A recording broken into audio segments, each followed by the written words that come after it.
Olá, estou de volta. Vamos continuar? E agora, professora? Agora chega o momento de convivermos com os poderosos termos essenciais. Mas antes, nós precisamos verificar qual foi a mensagem. Aliás, onde nós estamos, professora? Aí, olha, nós estamos exatamente aqui. É bom constatar. 4.2. Uau, que maravilha! Olhar para trás e entendermos quanto já aprendemos, quanta matéria já compartilhada. Agora, sentar-se dominando nossas aulas, né? Mensagem para você refletir. Tenha paciência. Impérios não são construídos em um dia. Simples assim. É importante ter essa consciência. Preste atenção nessas palavras. Preste muita atenção. Porque é muito comum meu candidato a concurso público ser muito ansioso. Você é ansioso? Você é ansiosa? Você acha realmente que seu conhecimento ele é construído em estalar de dedos? Não. Se o natural é construir um pouquinho a cada dia, por que você quer o atípico, o impossível? Contra fatos, não há argumentos. O seu conhecimento ele é construído em toda uma vida. Então, se você exigir demais de você, você não vai conseguir ir muito longe. Essa mensagem é para você que acha que não vai conseguir. Essa mensagem é para você que acha que não vai dar. Vai dar, vai conseguir, se você respirar fundo e entender que tudo tem seu tempo. O que eu não posso, professora, parar. Essa constância vai levar você exatamente para onde você quer ir. Constância. E preste atenção, é o seu tempo, é a sua história. Pare de olhar para o colega e tirar conclusões. Ele estuda muitas horas, ele pode. Eu não tenho esse tempo todo, não há salvação para mim. Pare de comparar-se com uma outra pessoa. A única pessoa que você efetivamente precisa vencer é você mesmo. Se há alguém que pode sabotar sua vitória, sabe quem é? Você mesmo. Então, persistir é fundamental. Ter constância é o necessário. E lembrar, tenha paciência. Impérios não são construídos em um dia. A sua vitória também não será. Se você está agora aqui ouvindo esta aula, acredite, você já foi muito longe. E eu quero que você entenda definitivamente que a ansiedade vai sabotar o seu projeto. Eu sei que é fácil falar, professor, é muito fácil falar. Calma, eu só preciso falar para você que tudo vai dar certo. E a consciência de que eu estou ansioso, a consciência de que eu estou ansiosa, já é um grande passo. Porque se há consciência agora, é hora de corrigir, sabendo que a ansiedade não vai somar. Pelo contrário, vai dividir. E império que se divide, tomba. Ok? Então volte para o jogo, seja profissional e saiba, acima de tudo, que com o tempo que você tem, é com esse que você vai vencer. Professora, o que já vimos? Tópico 1. Tópico 2. Tópico 3. E onde nós estamos? Aqui, em sintaxe, no poder. Nós já vimos as diferenças entre frase, oração, período. Já conversei com você sobre a matemática da sintaxe. Apresentei os termos oracionais. Ajudei no processo de memória usando a metáfora do edifício e deixando claro quem mora em qual andar. Então, depois desse momento, eu fui para mais uma aula e na aula seguinte eu demonstrei todas essas relações estabelecidas nos termos oracionais logo dentro de uma oração. E aí, é neste momento que nós vamos conhecer e estudarmos com mais matemática, com mais cientificidade, o primeiro termo essencial. Agora é hora do poderoso. Nós vamos agora entendermos um pouquinho sobre sujeito. E você, já parou para pensar em quem é o sujeito nessa história? Nós já vimos que ele é um morador lá da cobertura. Vimos que ele é um termo essencial, fundamental. E agora você terá a consciência de que sujeito é o termo de quem se declara algo. Mas eu preciso que você também lembre-se que o predicado vive coladinho ao sujeito. Termos essenciais. Os termos essenciais da oração são dois: o sujeito e o predicado. É um termo, em torno desses dois elementos que as orações são estruturadas. Então, quando se fala em oração, imediatamente você deve trazer em mente esses dois essenciais. O elemento a quem se declara algo é denominado sujeito. Na estrutura da oração, o sujeito é o elemento que estabelece a concordância com o verbo. Por sua vez, o predicado é tudo aquilo que se diz sobre o sujeito. Ok. Vamos bater um papo com relação ao que já foi compartilhado. Dois termos essenciais, já sei. Primos muito ricos. Legal. Agora, quais são as funções desses protagonistas dentro desse ambiente chamado oração? Sujeito é de quem eu falo. Predicado é o que é falado. Ficou claro? Simples assim? Sujeito é de quem eu falo. Predicado é exatamente o que é declarado. Em cima deste conceito, sujeito, e desse conceito, predicado, eu quero que você agora mergulhe na classificação do sujeito. Esse sujeito, sim, ele terá classificações, da mesma forma que o predicado também apresentará classificações. Ok, professora, e quais são as classificações de um sujeito? Primeiro, entender que um sujeito ele classifica-se em 4 momentos. 4. Já houve época de ser 5. Hoje, nós preferimos a classificação desses nomes. O sujeito pode ser simples, composto, indeterminado e inexistente. Antigamente, você lembra que existia o tal sujeito oculto também? Ainda há gramáticos que respeitam o sujeito oculto. Ainda há gramáticas trabalhando com sujeito oculto. Mas hoje, a corrente majoritária é colocar o sujeito oculto dentro do sujeito simples. Faz todo sentido e você verá. Agora vamos começar esse bate-papo. Sujeito simples, composto, indeterminado e inexistente. Eu quero que você entenda que título não é enfeite. Esses títulos são lanternas para clarear o seu caminho dentro de um túnel. Pense assim: por que alguém chamou sujeito simples? Faz sentido para você entender que o sujeito simples é aquele formado por um núcleo, um único núcleo? Pois bem, é exatamente isso, quando apresenta um núcleo. Mas, professora, eu não lembro o que é núcleo. Núcleo, meu aluno, é sempre substantivo ou palavra substantivada.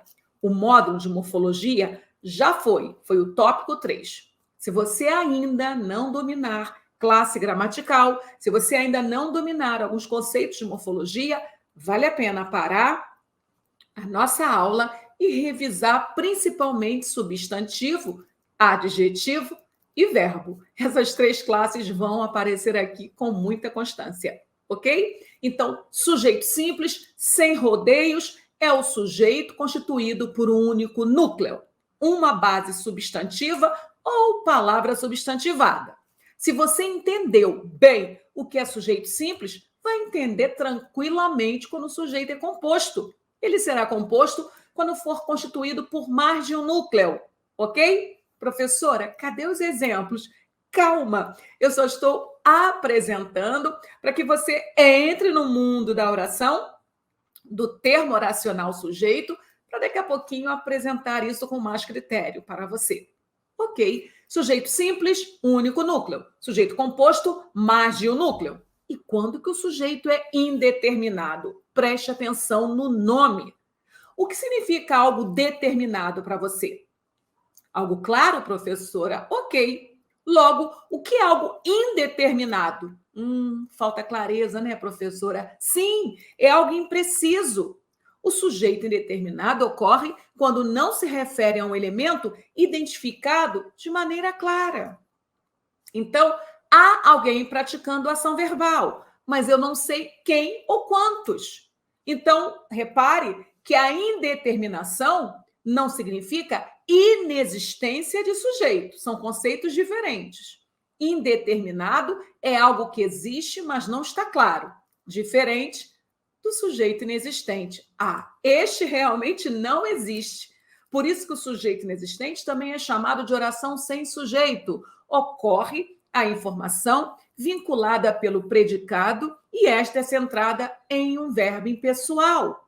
Então, repetindo, o sujeito é indeterminado quando alguém pratica ação verbal, mas eu não sei quem.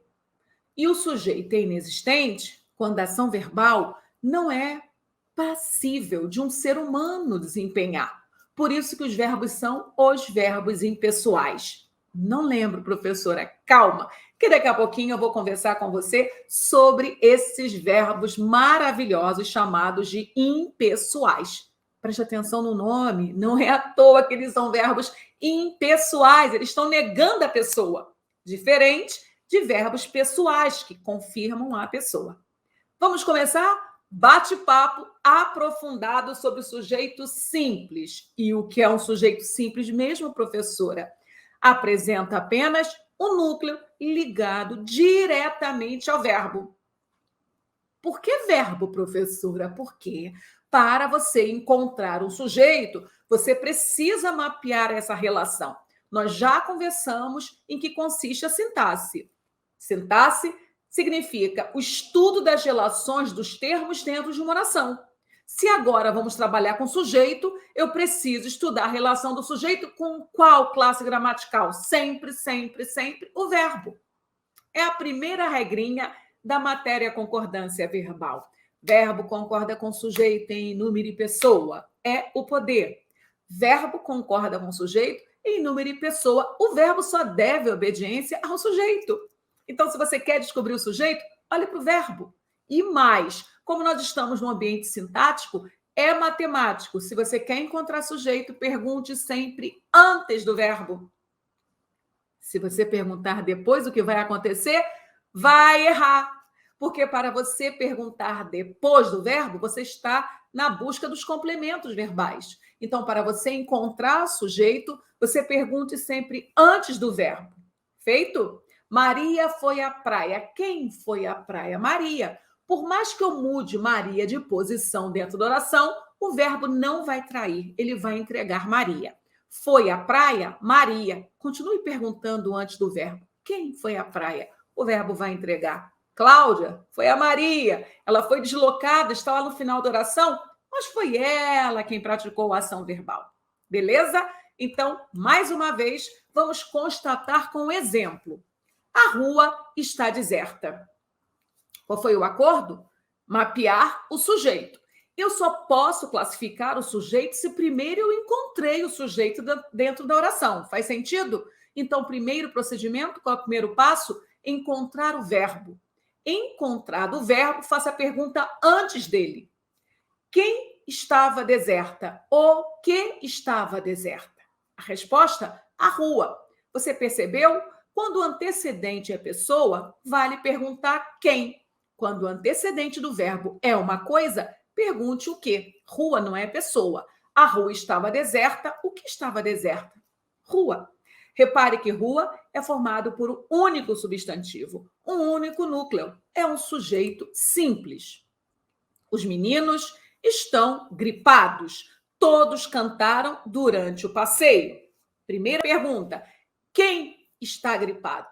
Resposta: os meninos. Vocês perceberam que a pergunta pode ser feita no singular. Não há problema, ela é só uma estratégia para localizar o sujeito. Feito? E o sujeito, os meninos. Eu sei que há duas palavras, mas só uma é substantivo. E é exatamente essa palavra que é o núcleo. Meninos. Quantos substantivos há? Um só. Um núcleo só, sujeito simples.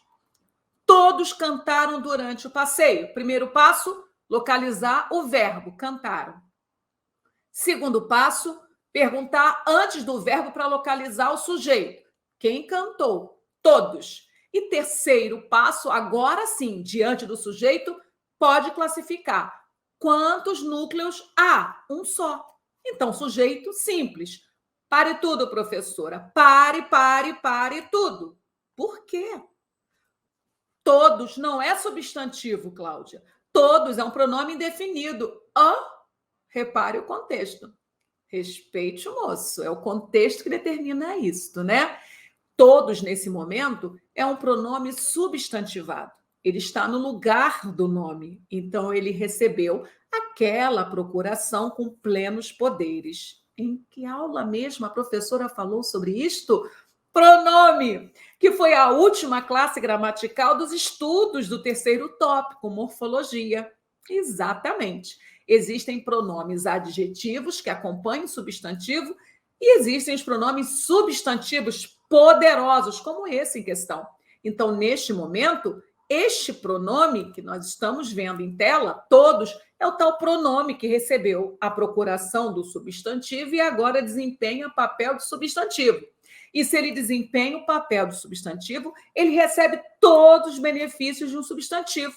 Então, em sintaxe, ele passa a ser núcleo, e núcleo do poder do sujeito. Ficou claro isso? Beleza? Ok, então vamos continuar, porque existem mais classificações.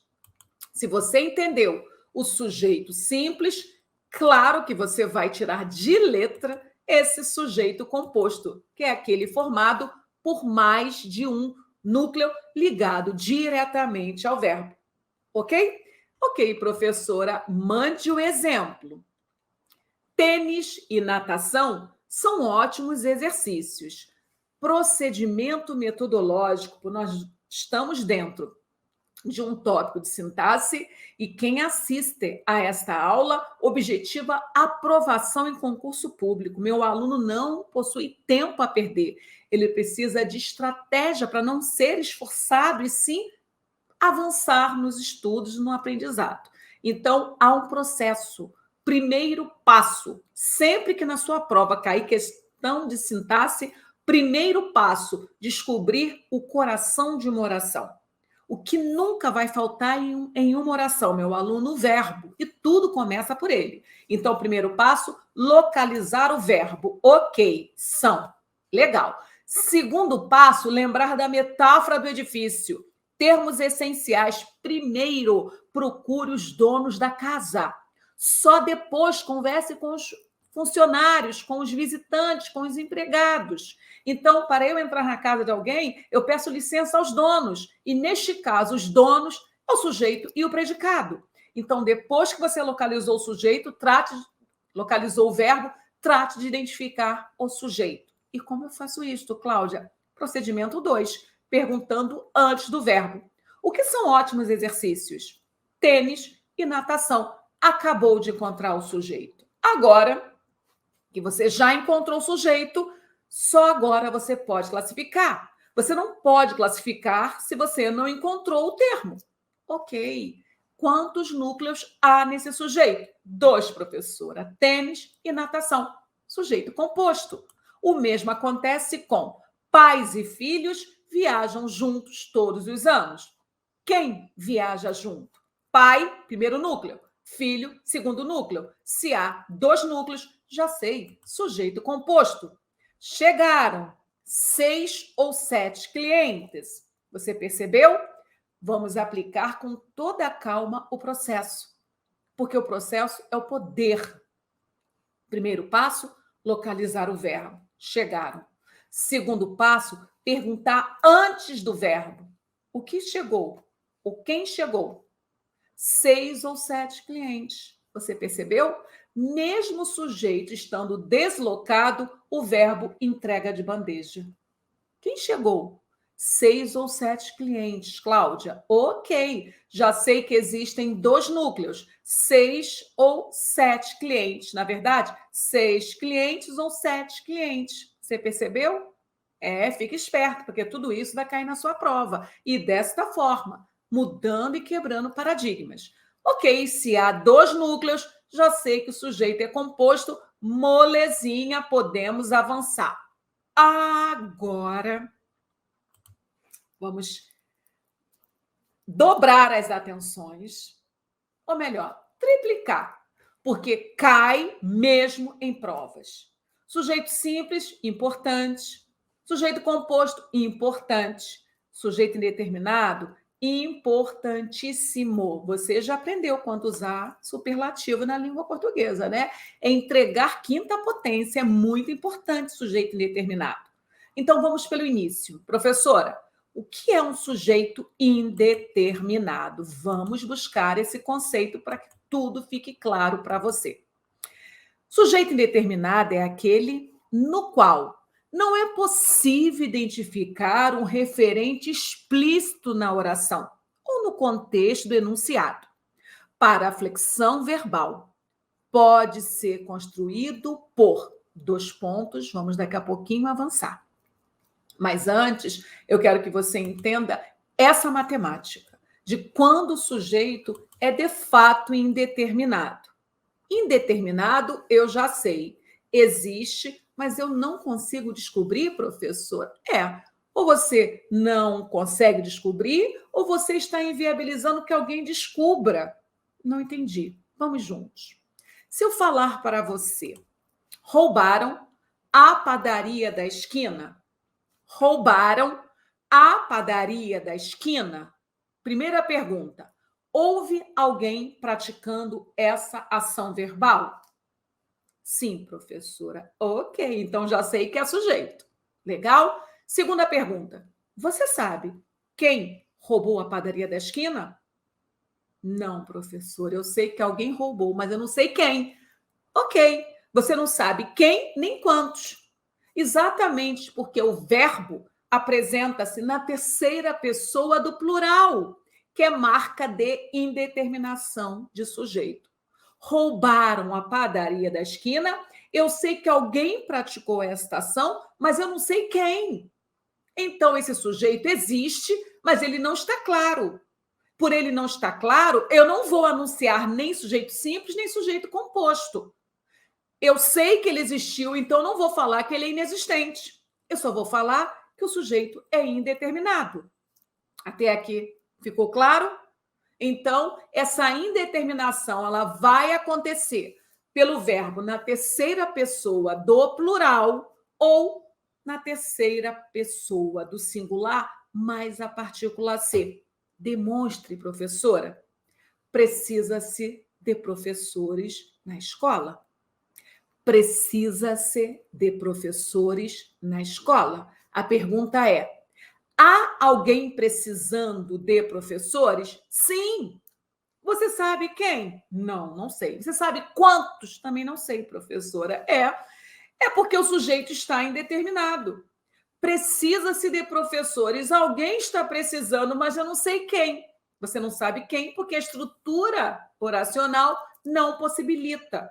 O sujeito existe, mas ele está indeterminado. Até aqui reinando a paz, ok? Então, vamos encurtar. Sujeito indeterminado é exatamente este que existe, mas não está claro. E ele vai se apresentar de 2 maneiras. Primeiro, verbo transitivo direto na terceira pessoa do plural. Exemplo: anunciaram a morte do prefeito. Quem anunciou? Não sei. Mas há alguém anunciando? Há. Então, para fecharmos essa conta, a pergunta é: o verbo está na terceira pessoa do plural? Sim, professora. 10. Sujeito indeterminado sempre? Calma. É aí que eu peço calma a você. Porque o meu aluno, ele adora regrinhas para decorar e achar que a fórmula mágica vai acontecer sempre. O aluno decora: sempre que o verbo aparecer na terceira pessoa no plural, o sujeito é indeterminado. Calma, o concurso público não tem coração de mãe. Não possui essa bondade. O concurso público, lá, o verbo aparecerá na terceira pessoa do plural mas o sujeito vai estar deslocado, presente na oração. Pare tudo, não entendi, professor, então eu vou trazer um exemplo para convencê-lo. Cantaram uma linda canção de Natal às crianças. E aí? Cantaram uma linda canção de Natal às crianças. Você percebeu, né? O verbo cantaram está na terceira pessoa do plural. Mas o sujeito é indeterminado? Não, professora. Quem cantou? As crianças. O sujeito só está deslocado. Isso quer dizer o quê? Não basta o verbo estar na terceira pessoa do plural. É necessário não haver na estrutura nenhum termo que possa funcionar como sujeito. Faz sentido para você? Cantaram uma linda canção de Natal às crianças é sujeito e simples, porque crianças é um único núcleo, é um substantivo. Ficou claro? Beleza? Então, calma com essas decorebas que não estão fundamentadas, tá? Não basta ser verbo na terceira pessoa. Eu preciso investigar todos os termos que compõem essa oração e constatar que na estrutura não há nenhum termo que possa funcionar como sujeito. Muito bem. E aí chega o segundo processo de indeterminação do sujeito. Quando o verbo transitivo indireto, verbo intransitivo ou verbo de ligação aparece na terceira pessoa do singular, esse verbo transitivo indireto aparece na terceira pessoa do singular, assim como esse verbo intransitivo também aparece na terceira pessoa do singular, assim como o verbo de ligação também aparece na terceira pessoa do singular. E por que está repetindo tanto terceira pessoa do singular? Para você decorar que se aparecer plural, não vale. A indeterminação do sujeito ou se faz pela terceira pessoa do plural sem a partícula ser, ou com a terceira pessoa do singular mais a partícula ser. Preciso decorar isto, ok? Então, a partícula ser, ela só poderá ser acoplada a verbo na terceira pessoa do singular. Aí, meu aluno, epa, decorei, ganhei. Calma, a cilada, a casca de banana no processo. Você percebeu que o verbo em questão não pode ser transitivo direto, nem transitivo direto e indireto? Você percebeu isto? Porque se você colocar essa partícula ser acoplada a um verbo transitivo direto ou a um verbo bitransitivo, você não mais estará com um sujeito indeterminado, não. Você estará com uma estrutura de voz passiva que vamos ter aula em breve. Então, eu preciso decorar certo.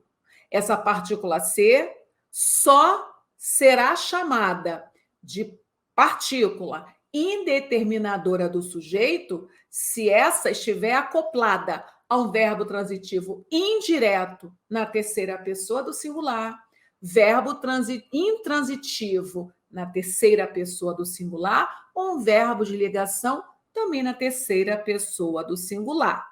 Professora, eu não lembro essa matéria. Transitividade.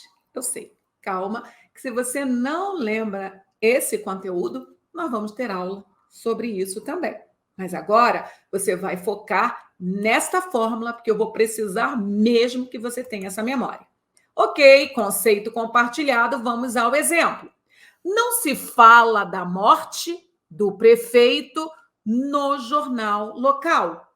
Não se fala da morte do prefeito no jornal local. Eu quero que você responda. Você sabe quem está falando? Não sei, professora. A partícula ser está associada a um verbo na terceira pessoa do singular? Sim, professora, está. Então, meu aluno, fechou. Verbo na terceira pessoa do singular mais a partícula ser. Você entendeu, né? Da morte do prefeito está preposicionada, então não se trata de verbo transitivo direto. é muito importante que você tenha esse conceito bem entendido. Então, precisa-se de professores. O que nós temos aqui? Nós temos um verbo transitivo indireto, quem precisa, precisa de algo. Esse verbo transitivo indireto está na terceira pessoa do singular. Essa partícula C comprova que não há clareza do sujeito na oração. Precisa-se de professores? O que eu sei é que alguém precisando, mas eu não sei quem está precisando. E a estrutura? Autoriza sujeito indeterminado? Sim, autoriza. Não há na oração nenhum termo que possa funcionar como sujeito. Segundo, apareceu a partícula C associada a um verbo transitivo indireto na terceira pessoa do singular. Observe esse próximo exemplo, quando nós lemos vive-se bem aqui. E o que nós temos? Você já sabe que viver é verbo intransitivo. Nesse contexto, continua intransitivo. Está na terceira pessoa do singular. Essa partícula C, realmente, ela é um PIS. Cláudio, o que é PIS? PIS é o apelido que nós, concurseiros, damos a essa partícula ou a esse pronome indeterminador do sujeito. Esse PIS só aparece dentro desta aula. E esse PIS, no futuro, vai brigar com o tal PA, partícula passivadora, que é aula futura, mas vamos ficar focado aqui. Esse PIS, esse pronome indeterminador do sujeito, ele faz todo sentido, porque você vai procurar o sujeito e ele vai estar indeterminado. E não para nesse exemplo. Ainda há este exemplo. Está-se feliz? Feliz é o estado que faz de estar um verbo de ligação. E aí, verbo de ligação na terceira pessoa do singular, mais a partícula C. Que sujeito há? Sujeito indeterminado. Até aqui, ficou claro para você? É muito importante que você não fique ansioso, que você não fique ansiosa. O sujeito indeterminado merece atenção triplicada porque ele cai muito. E você já entendeu, né? Ele cai muito nas provas porque ele é muito rico, mas sem complicação. Sujeito indeterminado é aquele que existe, mas não está claro. Há duas formas para se indeterminar sujeito na língua portuguesa: colocando o verbo, qualquer verbo, na terceira pessoa do plural, sem ter na frase nenhum termo que possa funcionar como sujeito, ou o verbo na terceira pessoa do singular, mais o ser. Mas cuidado, este verbo tem de ser intransitivo, transitivo indireto ou de ligação. Ponto final. E desta forma, nós partimos para a última classificação, que é o sujeito inexistente. Também chamado de oração sem sujeito, esse ocorre quando a informação vinculada pelo predicado está centrada em um verbo impessoal. Por isso, não há relação entre sujeito e o verbo. Olha os exemplos. Choveu muito em Manaus. Você concorda que este verbo chover, ele não é possível de ser desempenhado por nós, seres humanos? É um verbo fenômeno da natureza, chamado de verbo impessoal. Eu tenho certeza que você não encontra pelas ruas, caminhando, uma pessoa chovendo, uma pessoa trovejando, uma pessoa relampejando. Por quê, professora? Porque esses são verbos impessoais que comunicam fenômenos da natureza. Sempre que aparecer esses verbos que comunicam fenômenos da natureza, o sujeito será inexistente. Faz sentido para você? Ok? É exatamente assim que você deve estudar, perguntando se tudo está claro. Há muitos anos não venho aqui. Este é um verbo impessoal. Para falar a verdade, o verbo impessoal mais famoso, que mais cai em prova. E esse verbo haver será impessoal sempre que ele comunicar tempo pretérito ou existência. Há muitos anos não venho aqui significa tempo pretérito. Há 30 alunos nessa sala já é o haver no seu sentido existencial. Existem 30 alunos nessa sala. Mas se eu colocar o verbo haver, ele fica no singular. Por quê, professora? Ele fica no singular porque o nome já canta a pedra. Se o verbo é impessoal, ele nega a pessoa. E se ele nega a pessoa é porque ele não possui sujeito. E se não existe sujeito, o verbo não se flexiona. A regra número 1 de concordância verbal, verbo concorda com sujeito em número e pessoa. E se não há sujeito, professor, aí ele fica impessoal. E um verbo impessoal, ele só se apresenta na terceira pessoa do singular. Isso quer dizer o quê? Que verbos impessoais nunca vão para o plural. Verbos impessoais nunca vão para o plural. Há uma ovelha negra no meio do caminho. O verbo ser, gente, o verbo ser é um caso à parte. Ele é impessoal e ele vai para o plural, mas ele é um caso à parte. Vamos voltar para o nosso sujeito inexistente. E o próximo exemplo é o verbo fazer. Faz dias quentes no verão, faz 5 anos que não o vejo. Repare que o verbo fazer, ele é impessoal comunicando o clima, faz dias quentes no verão. Nada de falar que fazem dias quentes. Errado. Porque se esse verbo fazer está comunicando o clima, ele está impessoal. E o que nós acabamos de aprender? Um mantra. Verbo impessoal nunca vai para o plural. E o verbo fazer, comunicando o tempo pretérito, também está impessoal. Faz 5 anos que não o vejo. Errado falar que fazem 5 anos que não o vejo. Beleza? Então, o que fica do conceito de um sujeito inexistente? Sujeito inexistente é aquele que não existe, exatamente como o título nos ensina. Como eu verifico esse sujeito inexistente, professora? Quando existem verbos que comunicam fenômenos da natureza ou quando há verbos impessoais. Agora, cuidado. Esses verbos que comunicam fenômenos da natureza, eles só criarão sujeitos inexistentes se eles, de fato, estiverem comunicando fenômenos da natureza. Se existir uma figuração, já muda tudo. Choveram crianças na festa. Aí é só um empréstimo. Esse verbo não está impessoal, ele não está comunicando um fenômeno da natureza, é o empréstimo. E aí, crianças é o sujeito e tudo volta para o sujeito simples. Choveram crianças na festa. O que choveu? Crianças. Beleza? Muito bem. Fechamos mais um encontro, gente. Mais um assunto foi. E nossa mensagem? Tenha paciência. Impérios não são construídos em um dia. E se impérios não são construídos em um dia, claro que nós também não vamos construir os nossos conhecimentos em um dia. Beleza? Até nosso próximo encontro e foco na missão, hein? Paciência, hein?